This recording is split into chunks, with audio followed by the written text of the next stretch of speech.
Andrew Cooper, welcome into the Quick Out Fantasy Football Podcast here, breaking down best ball underdog quarterback ADPs here, Coop. So far, we've broken down the running back and wide receiver positions here. Diving into a little bit of quarterback talk here today, man.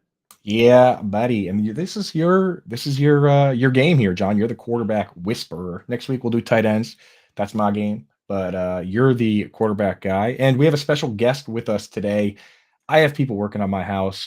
I don't know how quiet they're going to be. I told them anytime they disagree with a take, just bang a hammer really loud or yell at each other. So I'm sure they'll be weighing in at some point during the show. But for the most part, it'll be you and me talking quarterbacks. Let's get it. Yeah, like I said, don't need to waste too much time from what we got going on here. We'll give a little quick shout out, to the stuff we got going on at Fantasy Alarm. If you're watching the stream or you're listening in on, you go to facealarm.com/allpro, promo code NFL50, or since we have Andrew Cooper here, promo code Coop.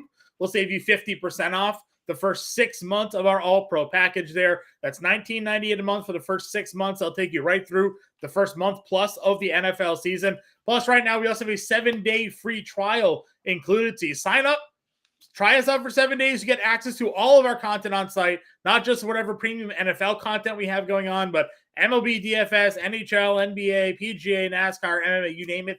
We cover it. All of that right now you can get for a 7-day free trial when you sign up for the All-Pro package there. And, of course, you got to download the free Better Sports Network app in your iTunes and Google Play Store. You take part in BetterCast, get in on some of the contests that we're doing there, the on-demand content, and win some cool prizes there. So, Coop, taking care of the housekeeping. I'd say I just want to add, now is such a good time to use that 7-day trial because you can jump in, get the end of basketball, not the end of the Celtics. We're going to win these next 3 games, right, but you're going to get the very tail end of basketball here. You're going to get playoff hockey. You're going to get all this dynasty content. If you jump in now for a week, you can get in one of the best ball drafts that we're doing with family members right now. I mean, technically you're a member, right? So jump in, do one of those. To get set up, use promo code Underdog. Use promo code Fantasy Alarm on Underdog. They'll match 100% of your deposit up to $100. That way you can get in best ball drafts with us. But yeah, that's all the housekeeping. That's what we got going on now. Get in. QR code on the screen for Underdog too. You want to scan your phone? You got all that technology on you. You can scan the QR code and take advantage of what we got going on there. So, yeah, Coop, buddy. Let's bring it up. Let's talk about some quarterback ADP here, especially for Underdog Fantasy and the best ball drafts that we're taking a peek at. I got to tell you, man, this is maybe we occasionally have had quarterbacks go this early before. We have 3 quarterbacks going in the second round right now. It's bonkers. And the reasoning for this, in my opinion, and I don't even think it's that large out there opinion, is simply the fact that stacking is such an important part of best ball drafts, it feels like, especially in Best Ball Mania, that when you look at that first round of skill position players, you have a Travis Kelce, you have a Stephon Diggs, you have an A.J. Brown, all number 1 targets in that offense. And because the importance of stacking is there, it then, I think, is pushing the ADPs of the quarterbacks into that second round. Because you have guys drafting in the middle to end of the first, and they want to get those quarterbacks. So with their second pick, they're taking that pair. They're taking Josh Allen, Jalen Hurts, Patrick Mahomes to go with their Kelce, Diggs, and Brown selections. That is my only thinking. It is, again, we've seen Josh Allen or Patrick Mahomes go at the end of the second round before, kind of float in that range. But to have 3 quarterbacks going in round 2, that is really the only thing I can think of. It's the stacking element pushing those ADPs. It's a big part of it, man. It absolutely is. Because we've seen plenty of mobile QBs in the past, and it hasn't been like this. And we've seen, Tom Brady throws 50 touchdowns, Peyton Manning throws 50 touchdowns, Patrick Mahomes throws 50 touchdowns. The following year, people go crazy. The Cam Newton year when he was the MVP and he threw 36 and ran for 10. Mm-hmm. The following year, everyone jumps and grabs those guys. But that mistake has been made so many times now where, they just because they throw 50 touchdowns one year, they don't the next. That mistake's made so many times. We kind of saw that going away. But now you're right with this stacking situation. And the crazy part is you would think that it would be like Allen, Hurts, Mahomes, just those guys. But because both Chase and T. Higgins go so early, that moves Joe Burrow up too, right? So then you have the mobile QBs going. and then it kind of falls off a little bit. So let's talk about these first couple guys. Yeah. I'll do my best for the people watching on their phones, watching at homes. I know we have people that just listen, so we'll go through the ADPs for the people listening on the app as well. But the first round, you know what it's like because we've been going through it. It's all Yeah. running backs, wide receivers, and Travis Kelce.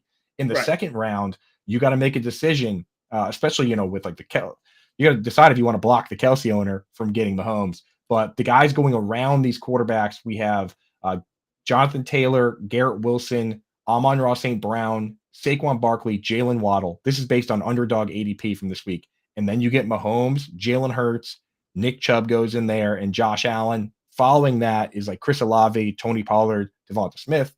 And you can kind of feel where it is, like right at the end of the guys that people believe are truly number one elite wide Yeah. receivers. People are just saying, hey, I'm just taking the QB at this point. So Right. let me zoom it in so people get a good idea what's going on. Yeah, so you said we got Josh Allen here, Patrick Mahomes, Jalen Hurts, Josh Allen. That's the order of these quarterbacks coming off the board here. Listen, I don't need to talk, I think, any more about Jalen Hurts. Last year, I was maybe his biggest champion, at least in our circles. It feels like I was all in on Jalen Hurts at his ADP. Now, again, he was much further down the draft board then than he is this year. And you have to make that commitment investment. Now, you and I talked at wide receivers. If I am taking Jalen Hurts, I am actually going to look to target Devonta Smith this year instead of AJ Brown, so I can get that RB1 or wide receiver, something different in that spot there. I am taking these quarterbacks only if I find myself in a position to draft one of those first stackable plays there. Otherwise, I generally look to wait a little bit on my quarterback spot. So I have no gripes for anybody that is taking Mahomes, Hurts, or Allen. They're the top scoring quarterbacks. They're with elite stacks. It's how you play best ball. You got to go ahead and get it there. No qualms with this tier whatsoever, Coop. Yeah. Now my question is, like, if you're the guy that takes like Cooper Cup or Tyreek Hill, like, are you still pulling the trigger on a Josh Allen generally, or are you kind of skewing towards stacking there? Like, let's just look at this ADP that we have up right Sure. now. Like, say you were the guy that took Tyreek Hill or Cooper Cup. Are you taking Nick Chubb or Tony Pollard or a second wide receiver there, or would you be willing to take any of those quarterbacks if they're there? I mean, I guess it all depends on what we talk a lot. Go into a draft with a strategy and then adjust as you're there. If you want to take Tyreek Hill at 4, and maybe your plan isn't to stack with Tua, right? So you take Tyreek Hill at 4, you're coming back around Josh Allen or Patrick Mahomes or whatever still on the board. You could take that quarterback with the intention of still stacking take a Kadarius Toney later in the draft, or Mahomes does never outside of Kelce. There's plenty of other options you can throw the football to. Josh Allen, maybe not so much. I know you're a big Dalton Kincaid fan. Jalen Hurts, again, his top 2 wide receivers are going in the first 3 rounds, so kind of difficult to snag that. But you could, in theory, take Hill, and if Hurts slides, take Hurts and then go Devonta Smith. Certainly a possibility there. But at that point, you're kind of just comfortable with playing these one-offs. A lot of guys, we talk about stacking correlation is what a lot of people like to do with their best ball drafts here. But I also talk about, like, I want guys that could be the 101 of their position. So I take Tyreek Hill, and then I go take one of those top quarterbacks, and I just kind of figure out the rest of the position, there. You can go ahead and take a player and then stack the wide receivers. You don't need to stack the quarterback necessarily, or stack an offense without the quarterback. We see that happen all the time too.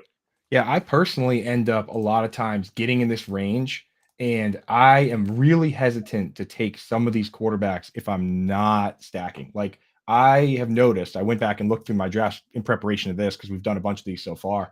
I've not one time taken Joe Burrow in a best ball draft when I didn't have Jamar Chase or T Higgins at his Right. ADP. It's just, I'll take Lamar Jackson, I'll take Justin Fields because they have that standalone mobile upside. But I find that, one, I don't take him unless I have those guys, and 2, somebody else is doing it. Like, Right. once you draft Jamar Chase, your mind immediately puts Joe Burrow on the back burner and says, I'm going to get him at some point if he's there. So Yeah. it's funny how that happens.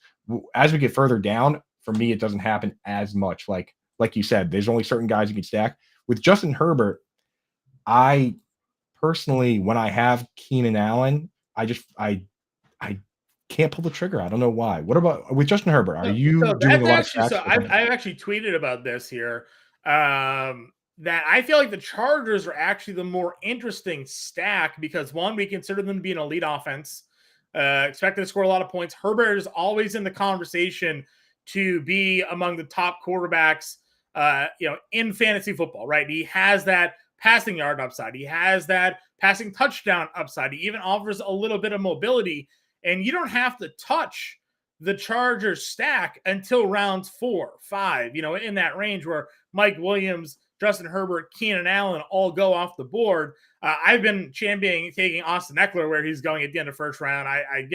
I've seen him start to move up since he inked that contract, but he was the RB1 and RB2 in this format the last 2 years, and he's going at the end of the first round. You could snag Eckler, then take a couple of guys in the middle rounds, and then round 4, go Keenan Allen, round 5, Justin Herbert, or flip it to make sure you get your stack there. So I love Chargers. I find myself getting a lot of Chargers stacks just because the way the board is falling to me. That elite quarterback is sitting there in round 5 with his 1 and 2 wide receivers. What did we talk about, Coop, last year?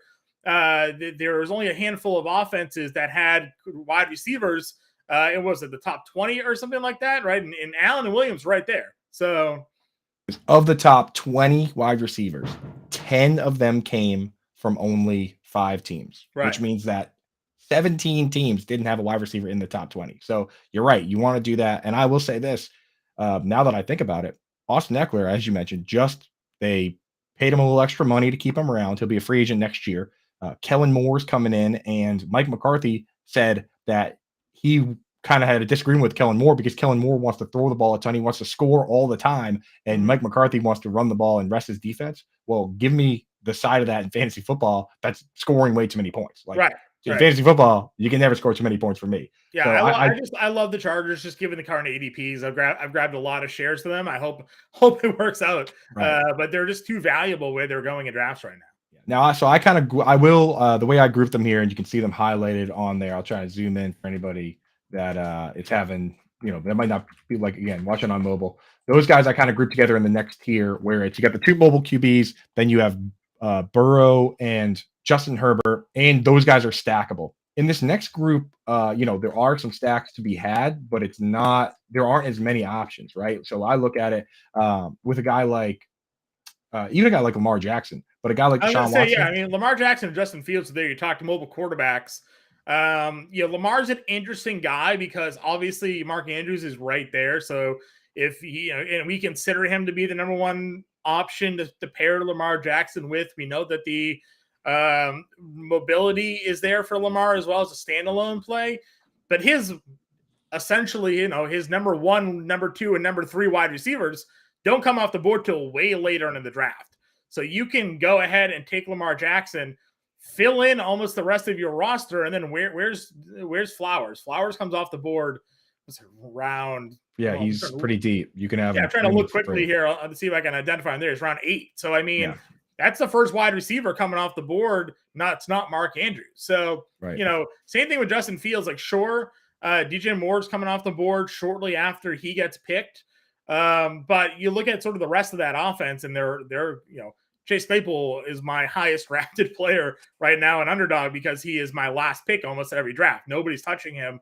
And I'm like, well, I'll just throw the dart and hope that, they made the trade for him. They send a good draft pick to get him, that they'll utilize him this year. And I'll tell you one thing about that Chase Claypool pick is that we haven't really seen those guys play together because Chase Claypool can't join the team. He needed to get ramped up, right? So he was playing 30 to 40% snap shares early on. The one game he plays a big snap share with Justin Fields. Well, actually, so he plays 3 games getting ramped up. Justin Fields then misses a game completely when Chase gets ramped up to 60%. The next game, Chase plays 63% of the snaps. They connect on 5 of 6 targets, and then Claypool hurts his knee. So they go in the bye week. Claypool misses the next 2 games.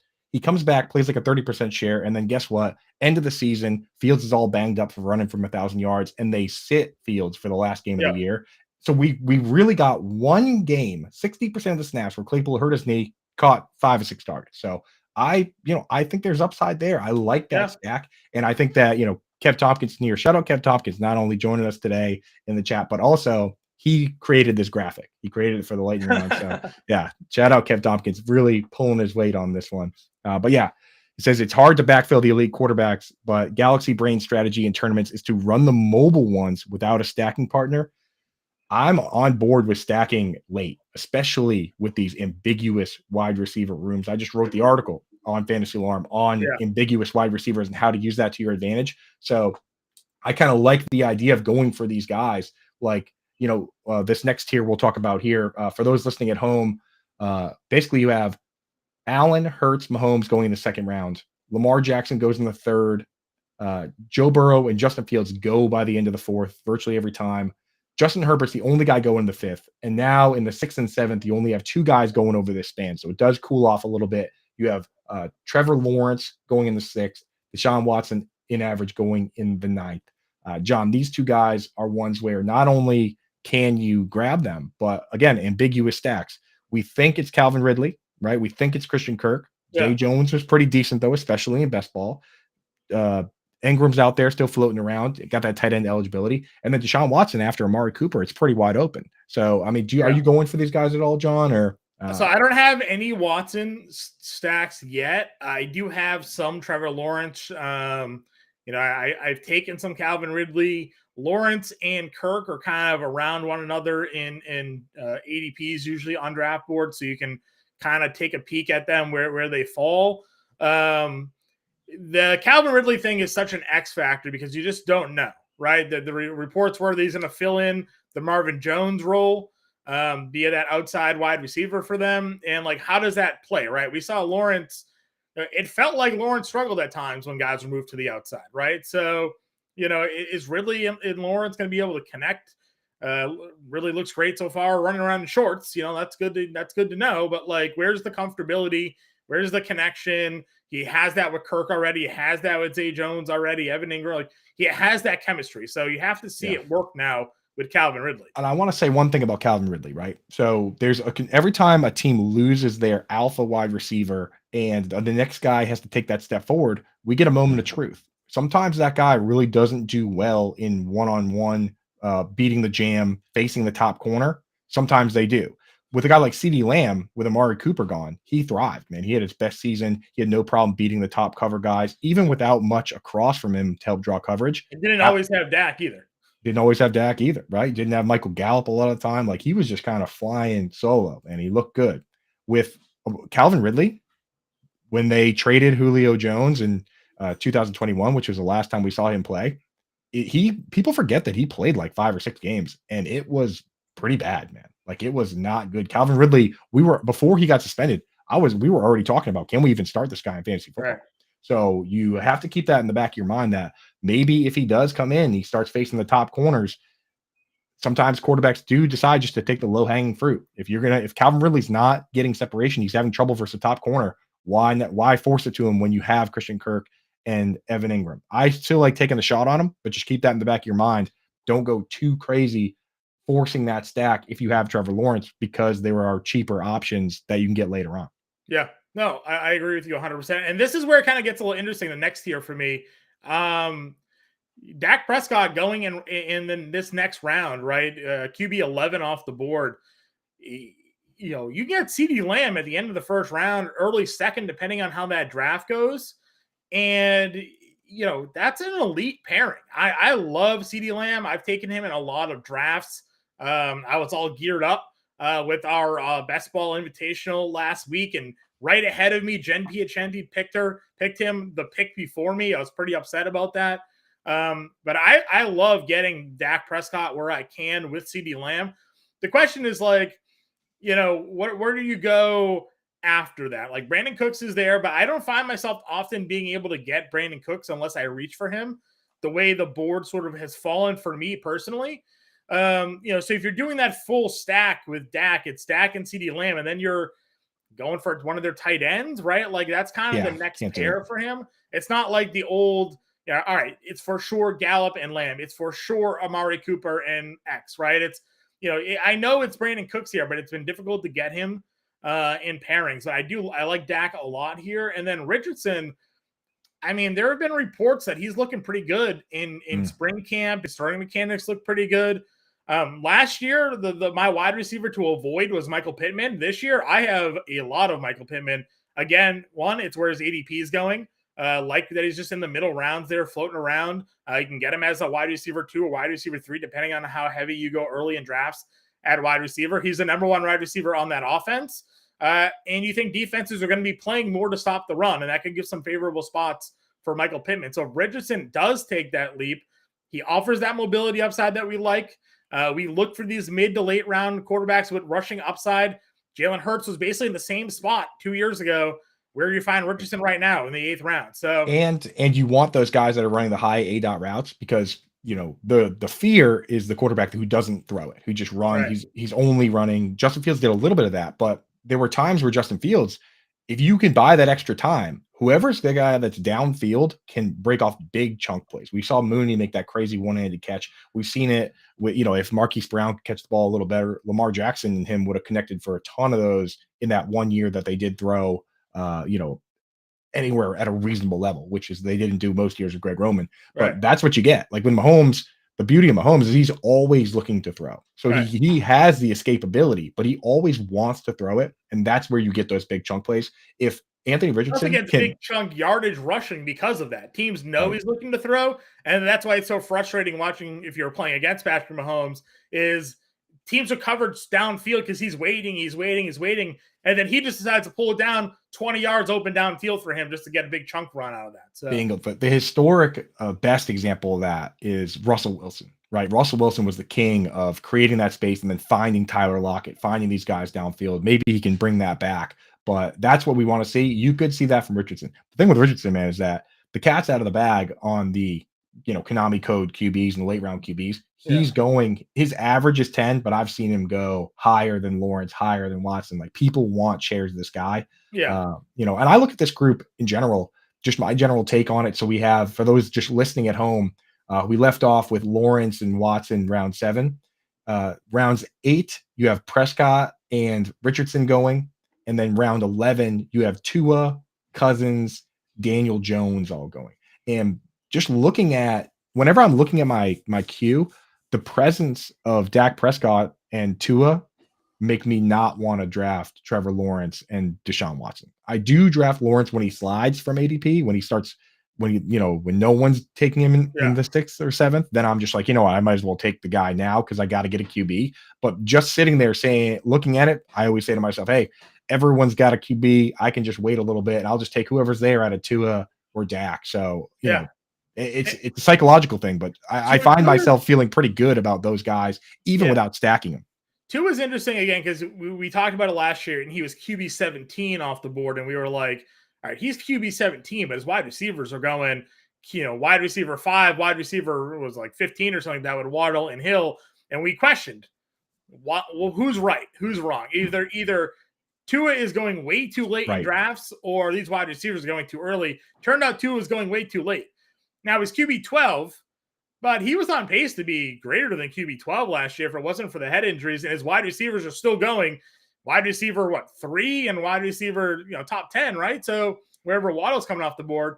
So isn't Tua going too late again? I'll tell you right now. I was the one saying that, but then I made that bet with Ed Rouse where it was, I would have had to wear, if Tua finished as a QB1, I would have had to wear a Cowboys cheerleader outfit on his show. And if he didn't finish as a QB1, he had to dress up as the nurse from Blink-182.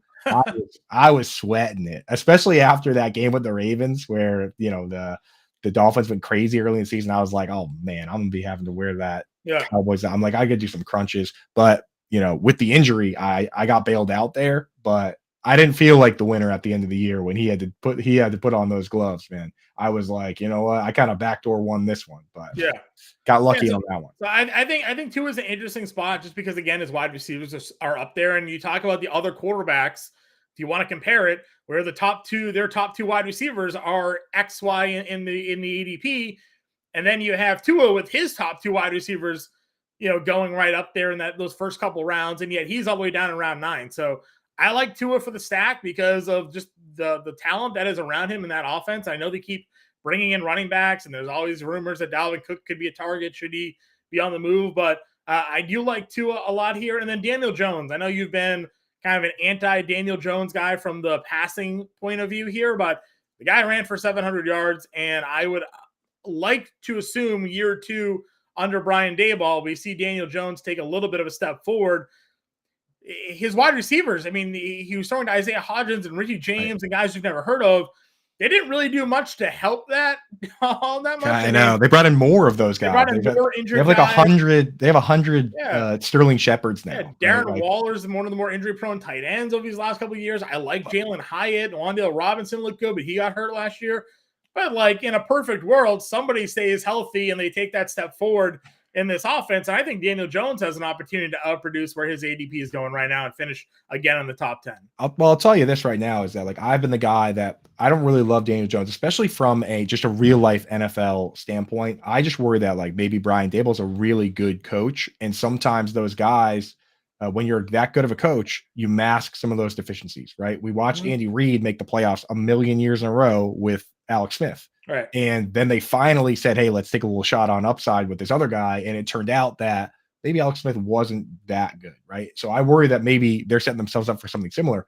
Even then, Daniel Jones is a guy that I'm willing to take. Like if I have Darren Waller, I immediately start thinking, hey, why not? Right. This guy, not only is he the red zone threat, but this guy ran for 700 yards. Like that's a lot of yardage. Even if it doesn't look as cool, even if he's not like shaking people out of their shoes like Lamar Jackson or spin moving people into the ground, like he is accumulating the yards. Yeah. So you have to give him that. Not to mention, John, the part that you kind of pointed out there, you alluded to, is that there's a lot of stacks you can potentially do for cheap in an ambiguous wide receiver pecking order. Right. Paris Campbell, I like taking Wan'Dale Robinson if I have Daniel Jones. And in your redraft leagues, I know we're talking best ball today. That's such a good team for if you have shallow benches in your league or even just medium benches, just to throw all those guys on the watch list, because I'm going to do the snap count article for Fantasy Alarm like I typically do. In week one, I'm going to come out and say, hey, here's who ran the most routes. Here are the A dots for these guys. This is who we're picking up from a huge group of guys that are probably going to either be undrafted or just kind of sitting on the bottom of people's benches, right? Like we don't know. Like the list is, they have 14 guys under contract right now, John. Yeah. Obviously, they're not going to carry all those guys, but a lot of those names are people that could either be not play at all or they could start for that team. Isaiah, they have like every one of these names here, going off the top of my head, Jalen Hyatt, Darius Slayton. So Jalen Hyatt is a rookie who won the Bolitnikoff Award. Lightning fast player. Jalen Hyatt, Darius Slayton, Isaiah Hodges are all going to be competing on the outside. And then towards the inside, Wan'Dale Robinson, Sterling Shepard, Paris Campbell. They have Jamison Crowder over there now. Like the giant list of players where it's like, we don't know. So definitely it's kind of hard in best ball because you take one of those guys, he doesn't even make the team. So I'm not drafting a lot of Paris Campbell because I'm not really sure there. But I'll definitely in redraft, I'm going to be adding somebody from that group in leagues, no question about it. Where do you start taking your QB2s in best ball here? Because I mean, at this range, if you're drafting a QB early, you're taking one of the top 2 or 3 guys. You probably aren't looking to draft another quarterback for a little bit, but we are starting to get into that QB2 range. Obviously, we're looking at QB 13, QB 14, but like for you personally, would you go back to back Prescott Richardson? Would you take Richardson Tua? Like, do you want the honest truth? The honest truth of what I'm doing right now until it changes in virtually every league. And I'm giving this away. I know we do the best ball drafts with all the family, the family members, the Fantasy Alarm members. Make sure you get in the Discord, do that with us. They already have seen it. They already know. But what I'm doing in virtually every league is I'm just taking Derek Carr a couple rounds ahead of ADP. That's what I'm doing. I believe that Derek Carr can, in his first year, be a very solid quarterback with the Saints. And I'm as somebody that is a believer in Michael Thomas, that did the research on the injuries he's had. I believe that Michael Thomas can bounce back and be a rock solid player. So if you like Chris Olave and you like Michael Thomas, and I like Juwan Johnson, and Rashid Shaheed can bust big plays open, and they've got 2 running backs now that are going to play, with Jamal Williams and Kendre Miller, and Alvin Kamara, we expect to be back by the time that matters most, which is championship. I don't see why Derek Carr should be going QB 20 off the board. So I sit here, I'm like, people are taking Kyler Murray ahead of Derek Carr. He might not even play at all half the season. And it's a new regime. Draft together where I had Michael Thomas and I was ready to queue up Derek Carr, and you're picking right in front of me, and you took Derek Carr, and I was distraught. I know. So And it was that well because was Britt Flynn, I know Britt Flynn kind of likes Carr too. And it was me and then the two you pick, and then I pick again. And I was yeah, sitting there thinking to myself, because Britt already had two quarterbacks and you had one. So I thought about this situation. I was like, is Johnny going to do this here? And then I looked at your roster. So I was ahead of that one. But normally I would let that QB slide and just roll the dice. But no, I'm taking a lot of Derek Carr. Like I'm taking him over Rodgers, to be honest, or not over Rodgers because Rodgers goes before every time. yeah, But I think he could easily outperform Rodgers, and he's so much cheaper, right? Like right, Russell Will. I'm not taking Kyler Murray anywhere. I don't believe in it. The team is set to the Vegas has them with a 4.5 over under win total. right. So even if you expect that guy to come back halfway through the season, they still believe that that team is going to suck, and I believe it will. They're doing a rebuild with a new, a new full front office, full coaching staff. Their QB's hurt. Zach Ertz is probably going to start the season either on the pup or coming, just getting onto the field from this ACL. It is not a good situation there. So let me, John, why don't you Yeah. hit the ADP for this next group of guys? We left off at Let me Daniel talk Daniel Jones, Jones. who Yeah, was now we're QB on Geno 14. Yeah. Smith, Aaron Rodgers. Listen, I have mentioned on the last couple of streams here, I'm very weary of Geno Smith. I understand the season that they had last year was tremendous. And I get that they've invested, Jackson Smith and Jigba, they have DK Metcalf, they have Tyler Lockett. Again, these aren't guys that I don't think we're looking to draft as our QB1s in most drafts. Now, again, you want to wait in quarterback and you want to start hitting double QBs on these rounds, like that's fine. I don't really have any shares of Geno though. I've actually looked. I have a couple of Aaron Rodgers as a backup QB here. I like Russell Wilson as a bounce back candidate, and we mentioned Derek Carr already. I don't have any Kyler Murray because that injury situation, just that team. And Jared Goff again is a guy that doesn't feel all that sexy to me. Again, we've talked about the Detroit rebuild. Goff looked great last year, but how consistent is that? And would they be willing to pull a quick trigger if he struggles? To me, I don't really have much Goff either. Yeah, I run into trouble in that range too. So, I mean, I would group these guys all together. There's this 3-round span here where you see everyone's trying to get their QB2. So it goes Geno Right. Smith, Aaron Rodgers, Goff, you pointed out, and then you get Russell Wilson, Kyler Murray, and then Derek Carr with the Bye weeks last play a lot into the the 14th decision round. making that I make at this range too. Because if I have a quarterback, obviously already that has the same bye as one of the quarterbacks that are in this spot, obviously you're not going to double up your bye weeks here in best ball. Yeah, and there's a good point in the chat that there's too much opportunity cost to double tap QB or even draft some of these QBs in the 8th, 9th, 10th round or so because of the opportunity cost of the RB dead zone and the RBs being generally pushed down this year. And he's right that it's like I can't sit there and take my second quarterback or sometimes even my first when I can take Cam Akers, who, looking like the starting running back of the Rams, as we talked Right. about in the RB show, or David Montgomery, right? Like David Montgomery is going to be in that Jamal Williams role that scored 1,000,000 touchdowns last year. You Devin think that he's in that 18. role? Honest question. Because I've seen a lot of people tweet about this as well, kind of the analysis of David Montgomery. And I get that they signed him and Jamal Williams gone. And a lot of people were like, well, the obvious idea is that he fills in that spot. But was he not in that spot because DeAndre Swift was made of glass? And DeAndre Swift was just always hurt. And Jamal Williams got off to a hot start in those short yardage. I think the difference is that when you look around the room, like, well, first of all, look at what they paid David Montgomery. But even with Jahmyr Gibbs, David Montgomery has 25 pounds on him. Like he's Sure. just a much bigger player. So unless he truly has like some sort of vision issues or issues really plunging it in, I think the best case scenario is in a very honestly realistic scenario, given how good that line is, and how solid that offense is, that we could see something like the Saints in Alvin Kamara's rookie year, where Alvin Kamara came out and he had 1,500 yards from scrimmage, a lot of it receiving, and Yeah. he scored 13 touchdowns. But at the same time, Mark Ingram was still the early down back, and he also had 1,500 yards and scored 12 touchdowns. And both these guys were RB1s. I think Kamara was like RB3 and Mark Ingram was RB7. Like Yeah, that could I like that comparison because that's the obvious one to make. I guess my only thing there is that just the round investment, right? They used a first round pick on Jahmyr Gibbs.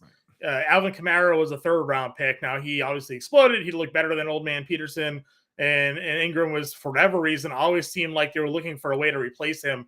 I agree with you, right? They brought in David Montgomery, and it naturally looks like a fit to that role. I just wonder, right? They use a first round pick on a running back. Right. Many people didn't think they even needed to use that pick on a running back because they brought in David Montgomery. Just devil's advocate, right? It's just a matter of roles. Yeah. I think assuming that Montgomery taking that role over, and I don't know. I think it's two different roles. That's the reality. Is I think that they're both going to play a ton. Like LeGarrette Blount and James White both played a lot of football together, right? And LeGarrette Blount scored 17 touchdowns one year, and James White was an RB1 another year. Like I just don't see a world where, like, I would be shocked if week one, Justin Fields scrambles around, throws a 45-yard ball to Darnell Mooney, and somebody just tackles Mooney in the end zone, and they call pass interference. I would be shocked if they send the 200-pound Jahmyr Gibbs down to plunge that 1 yard in, because we know Jared Goff. You're talking about Jared Goff there, right? Jared Goff is the least mobile. Oh yeah. So sorry, yeah, my fault. Yeah, they're on the line. Jared Goff. So yeah, he throws it up to. I mean, they don't even have Jones at this point. Marvin Jones. Yeah, they don't really have a deep ball target. Yeah. Amon-Ra St. Brown isn't allowed to leave 15 yards from the line of scrimmage. Right. So they chuck it deep to Marvin Jones, and he gets pass interfered with. So I'd be absolutely shocked if they send Gibbs down at 200 pounds to plunge that in instead of the 225-pound David Montgomery. That's just where I'm coming from in that role. But of course, they're both going to play. Yeah. I'm just, again, a lot of people are drafting Montgomery on the assumption that, like, all of a sudden those touchdowns are just being absorbed. Yeah. And I just wonder, because DeAndre Swift was just so fragile that they didn't utilize him in that range. And Williams had a lot of success, obviously, in that role. So they were just like, heck, the man is just not being tackled inside the 5. We'll just keep giving him the football. I'm it's going to be to see how that works out. I'll tell you, I'm really trying to stick to these guys in best ball if possible. In full PPR, I'm drafting Gibbs, sure. But it is going to be frustrating, because if, they send, there's going to be worlds and situations where David Montgomery goes down there and David Montgomery gets stuffed, and then Jahmyr Gibbs comes on and they run some sort of, like, we can see them both on the field at the same time, which RPOs, which we saw with Swift and Williams last year as well. So there are going to be situations where, it isn't an automatic touchdown, but I could see David Montgomery scoring double-digit touchdowns, and I could see Jahmyr Gibbs catching like 70 balls, in which case they're both good picks at ADP. But anyway, this is the quarterback show, John. Let's get back on track, all right? So Geno Smith, Aaron Rodgers, we're not really doing a whole lot of it. If you have certain stacks, though, and you're really big on stacking, it could be, like, in that range, it's a tiebreaker situation. By the time these guys are coming up, DK Metcalf, Tyler Lockett, Jackson Smith and Jigba, and also Garrett Wilson's off the board, and I think Alan Lazard's already off the board. So that might be the tiebreaker in that range if you're thinking about these two guys. I think it's close enough that if you have one of those players between Smith and Rodgers, so like you're double tapping basically. I know it's not how ADP works, but it's funny that when you look at the columns on here, Aaron Rodgers lines up with the Christian Watson column, and Geno Smith lines up with the Tyler Lockett column, and DK Metcalf is right next to that. So maybe there is a little bit of something to it in terms of where those ADPs fall. But yeah, I mean, I'm willing to take Russell Wilson. I'm willing to take Derek Carr. I'm not really taking Kyler Murray. Where are you at on Jared Goff, John? He has zero mobility. I think. Yeah, like I said, I don't have any shares. I have at this point in the draft, like I said, I've gone more Carr than Goff. They're near each other, and at this point also is usually where you and I talk, like, just go get your guy. What does it matter if you take Derek Carr in round 11 or round 12, right? Or if you're in round 10 and you don't like Geno Smith and Aaron Rodgers, take Derek Carr. What are you gaining waiting on your QB2? And he may not end up being there. So when we get this late in the draft, I'm kind of a who you want when you want kind of guy. I don't really follow along the ADPs per se, because I want to start building my lineup like I have. At this point, it's all depth. It's all alt stacks that you've started to build. Like, don't miss out on your Derek Carr, Michael Thomas stack because you wanted to wait 2 rounds for Derek Carr and he goes. Just take him in round 11 or round 10 if that's what you want to do with a quarterback. Exactly. Yeah. So let's get into this next group here, because it's kind of interesting. I mean, the reality is that, so we just rattled off those guys. That's 20 QBs in Underdog. The what we know about the big tournaments, the advanced rates, you need to have 2 or 3 on your team. Generally speaking, if I take one elite guy, I'm only drafting one more. If I really wait on it, then I will consider taking 3 at times. Or if sometimes I get to the end and I'm sitting there and it's just like Mac Jones is sitting there, or like based on his ADP, some of these guys like Jordan Love is just sitting there. Yeah. I'll just take him. Just I'm like, you know what? This is a guy who's probably going to start for most of the year here. So let me I guess it is kind of just a pick your poison at this point. So I'm just going to highlight all these guys and where they're going at the end. Yeah, listen, I wrote the article on Trey Lance. He's an interesting character because he's being drafted ahead of Brock Purdy.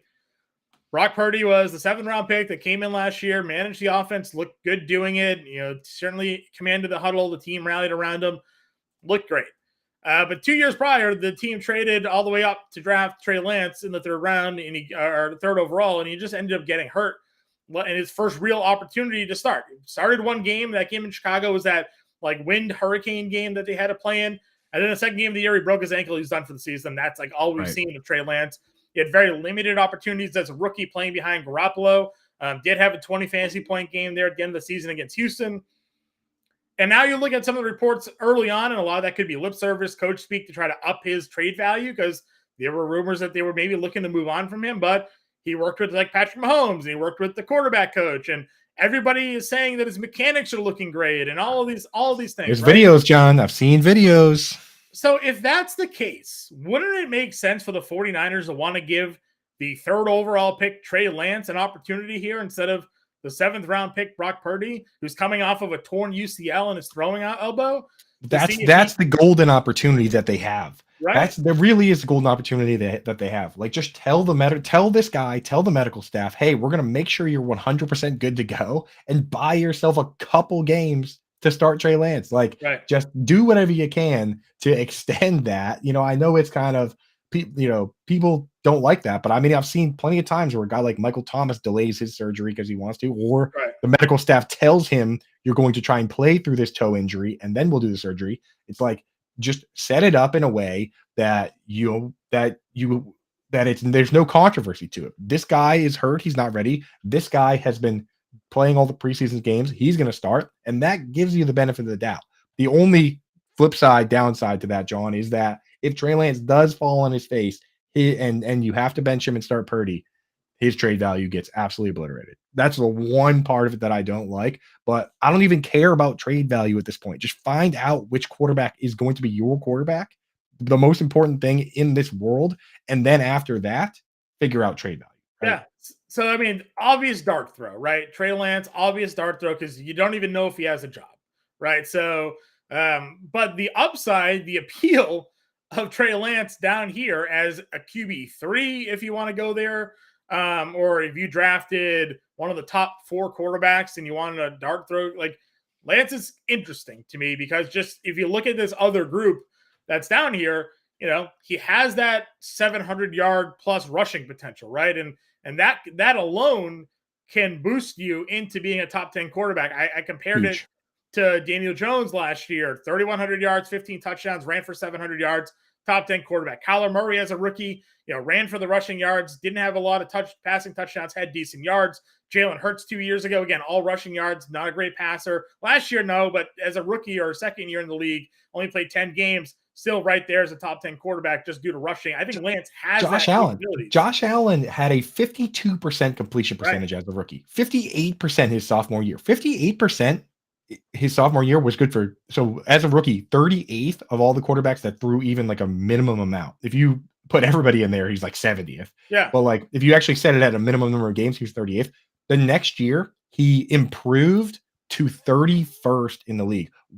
Everyone forgets in hindsight, we were talking about whether this guy was even going to be an NFL quarterback, but at the same time, he was fantasy relevant the whole time because he was running the ball and he was scoring touchdowns, right? Then the next year, Stephon Diggs came in, that jumped up to 68%, right? Monster jump, went from over 2 years, went from 52% to 68% and became the super mega stud he is. But everyone forgets that the only reason in fantasy communities he was still really a thing is because of the rushing. So, and same thing last year with Justin Fields. That team was throwing the ball an absurdly low amount of times, like the lowest we've seen in 2 decades, right? Like easily 15 years. Last time anyone was even close was 2009 Jets. So like, and he ran for 1,000 yards. So we don't care. So like Trey Lance, Right. absolutely, I'm willing to. It's almost like think about Trevor Lawrence. Like his rookie year was a wash. Travis Etienne, his rookie year didn't happen. This is Trey Lance's rookie year if he does play. Yep. The moment he gets announced as a starter, where do you think his ADP ends up actually going, though, John? Because like right now, you're getting I at think he QB finds 24. himself in the Geno Smith, Aaron Rodgers range. I He's think got to that go above. Yeah, because like right now, you look at it, like there's no way if they said Trey Lance is a starting quarterback for this team, you're not drafting Matt Stafford, no, right? not Love, not Stafford, probably not Russell Maybe Wilson. not Goff, dude. Yeah, well, that's They what got I'm no saying. Like, weapons. I think he goes in that round 10. I think he probably start looking at him. Jones, Cousins, Tua is probably where his top end ADP goes, but the helium on him is going to be ridiculous, right? Because all of a sudden now Ayuk and Deebo Samuel and George Kittle, that stack just becomes far more popular, right? Dude, I was thinking about like Jared Goff and at QB 17. This time last year, that team had better weapons, pretty much. Like, I mean, Or without get, Jameson Williams again yeah, for 6 exactly. It's like weeks. literally it was like the same guys, except for instead of Marvin Jones, you had DJ Chark, which I think DJ Chark just as good, if not better. If you had TJ at the time, you had TJ Hawkinson, right? Yeah, And you were waiting for JMO to come back, which is the same thing this year.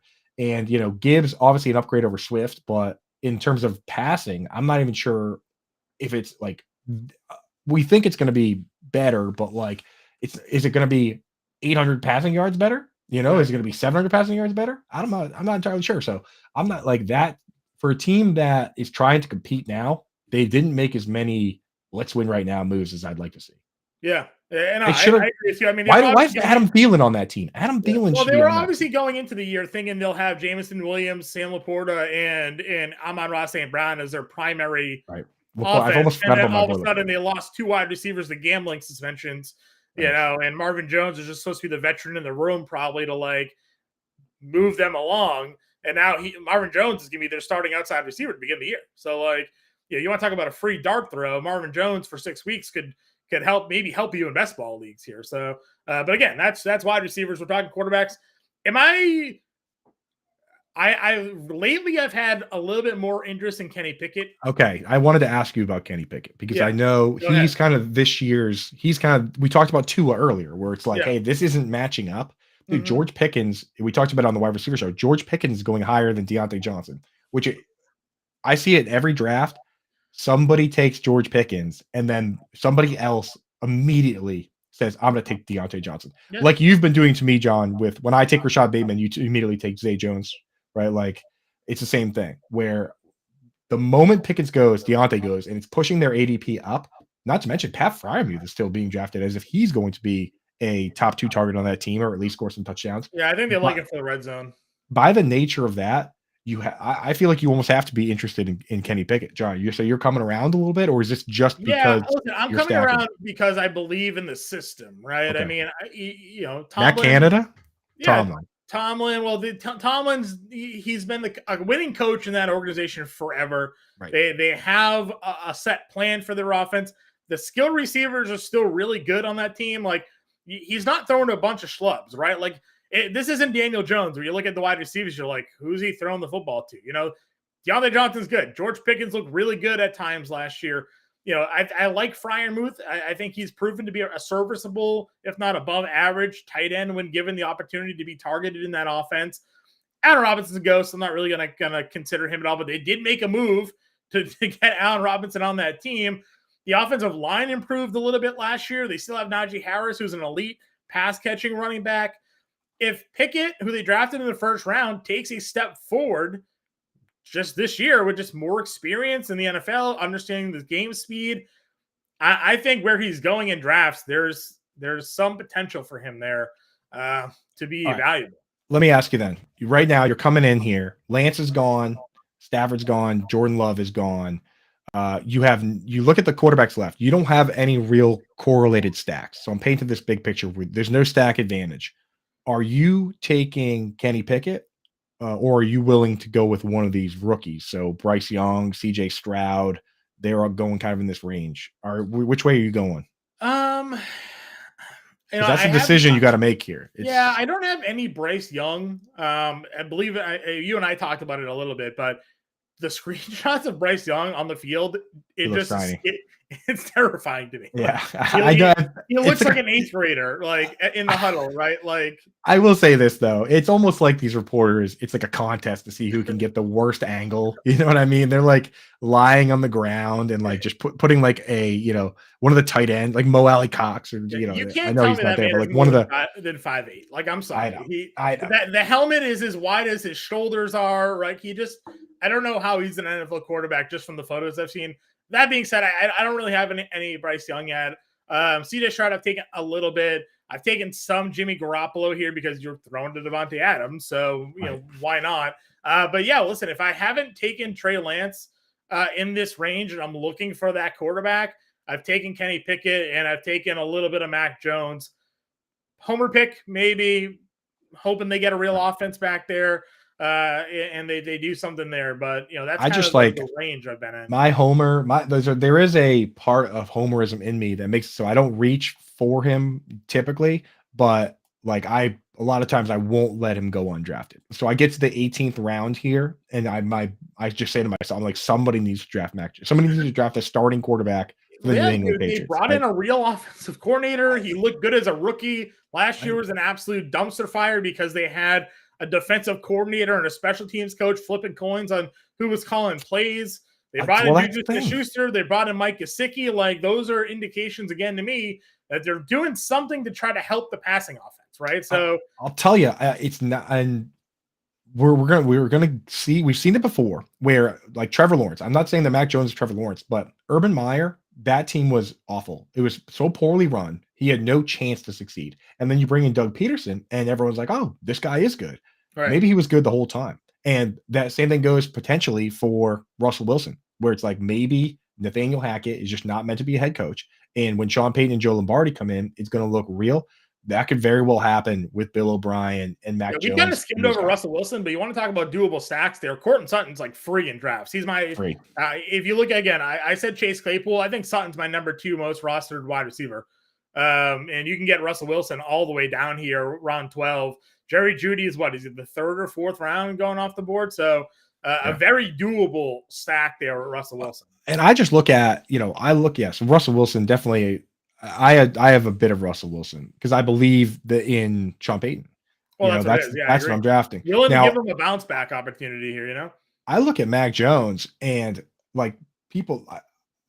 If I'm looking at this group of guys, the real question you're asking yourself is what's the chances they get benched, right? And you look at Brock Purdy, Sam Howell, Desmond Ridder, all going ahead of Mac Jones. I think there's a much more real chance. I mean, Trey Lance and Brock Purdy are both going in this range. Spoiler alert, people, only one of those guys is going to be playing quarterback for the 49ers. More people willing to take Trey Lance than they are Brock Purdy at this point. I mean, look at just the ADPs, obviously, right? Like, I'd almost rather draft Jacoby Brissett than Sam Howell. I was going to say, I've seen a lot of conversations about that being a real competition. Most people are just assuming Sam Howell has the job, but, Jacoby Brissett looked okay last year with Cleveland filling in for him. Not really for fantasy purposes. He wasn't like a great fantasy quarterback, but we're not, they're in Washington Commanders aren't playing fantasy football. They're trying to win football games. And I'll tell you the hot take from Better Boss, Matt Deutsch, who typically joins us in the chat. He has joined us in a few of these best ball leagues. I mean, he is confident that Taylor Heineke will be the starting quarterback at some point for the Falcons. And he's taken him. He took him in our the big industry best ball draft we did with like Josh Larkey and Jim Coventry and those guys. He took him in that draft, right? So for me, I look around and I'm like, Mac Jones, nobody's taking Bailey Zappi, but at the same time, they have no interest in Mac Jones. As we round this out, John, we just mentioned Jacoby Brissett. There's a number of guys that are going quote unquote undrafted in Underdog based on ADP. They do get drafted from time to time, and there's one of them that I'm drafting fairly regularly. But based on ADP, they go outside the first 18 rounds. So we're talking the 32nd on quarterback off the board, Baker Mayfield, Will Levis, QB 33, Ryan Tannehill, QB 34, Sam Darnold, QB 35, Jacoby Brissett. I got to pull up the ADP that's even deeper than this, but Jacoby Brissett is in that mix. Yep. Who are you most interested in of this crew that's just like, you can just have them? If with your last round pick, You know, you don't have to take him before the last round, but in the last round, you might say, hey, you know what, I'm grabbing this guy. I mean, doesn't it seem like Will Levis has the easiest path to a job here? I mean, we're Yes. not expecting much of that Titans offense. They drafted him. A lot of people are enamored a little bit with the prospect of him. And if this offense just isn't moving the football through the air, and they're a middling 500 team, like why wouldn't Tennessee pull the trigger and say the future's here now, right? So I kind of like taking Tannehill sometimes, though. I'm not gonna lie. If they bench Tannehill, I'll tell you this: from a real life football standpoint, if they bench Ryan Tannehill, they should immediately trade Derrick Henry immediately because he's 29 years old. Like you're not going to win if you've already benched Ryan Tannehill for the rookie quarterback. You're not winning this year. You should trade. well, I would agree with that to an extent, but you have to see what Levis brings you, right? Like we see rookie quarterbacks sometimes can come in and spark offenses. Like one time, dude. Twice. I've seen it. I've seen Deshaun Watson before he got hurt as a rookie. Yeah. Was very, very good. Right. And the other one was Ben Roethlisberger. Like, how many of these guys are as rookies do we say this guy could win the whole thing? Right. No, listen, that I understand, but it's also about putting yourself just in contention. You don't want to put a rookie in and then take away everything he's got to be successful, right? So you want to see what he can be in your offense. And you're right. You're not saying like the day they bench Tannehill, they ship Derrick Henry out the door, but you want to give Will Levis an opportunity to. I am saying that day, the same day, be in the offense, right? And see what he can do with a legitimate running back. And maybe, my biggest concern with Tannehill is who is he throwing the football to, right? I like Treylon Burks, and we like Chig Okonkwo a little bit here, but like we love Chig. Nick Westbrook-Akine is like their wide receiver too. So that's like my worry there with Tennessee is they don't really have much else on that roster to help out Tannehill. The schedule is also pretty rough. So there's not even really a good time to be like, hey, let's build his confidence by, Ben giving him a start. Like the schedule is like Saints the first week, which would be Tannehill, Chargers, Browns, Bengals, Colts, Ravens, Falcons, Steelers, Bucks, Jags, Panthers. I mean, there's not a whole lot of soft spots. Maybe the second half of that schedule at least has some other bottom feeders, likely. You wait. Maybe you wait. At the end of the year, if you're going to give Tannehill most of the year and then bench him, maybe you let Will Levis start against the Texans, Seahawks, Texans, Jaguars. If they're like 3-6 through halfway through the year, like Levis probably becomes the quarterback and trade Derrick Henry. We'll see if they trade Derrick. Cash him out. That's going to wrap up this week's Quick Out Fantasy Football podcast and live stream here, breaking down QB ADPs on Best Ball over on Underdog. Next week we'll be talking tight ends to wrap up our ADP series. Again, sign up at Underdog Fantasy. Use promo code Fantasy Alarm. You go to fantasyalarm.com/underdog, and you can take advantage of the 100% deposit match up to $100. Also, sign up at fantasyalarm.com/all-pro. Promo code NFL50 or promo code Coop will get you 50% off. For the first 6 months, and that gets you access to our premium Discord channel there, where we're running these best ball drafts with the family, so you can get in there, draft with myself, Andrew Cooper, Howard Bender, Britt Flynn, Kev Tompkins, Justin Vreeland, Colby Conway, Dan Mayland, James Grande, the whole crew is in there. Coop's moving our screen all around. I'm trying to fix this. I can't get it. I can't get this. There we go. We'll be back next week, guys. Hit us in the Discord. Hit us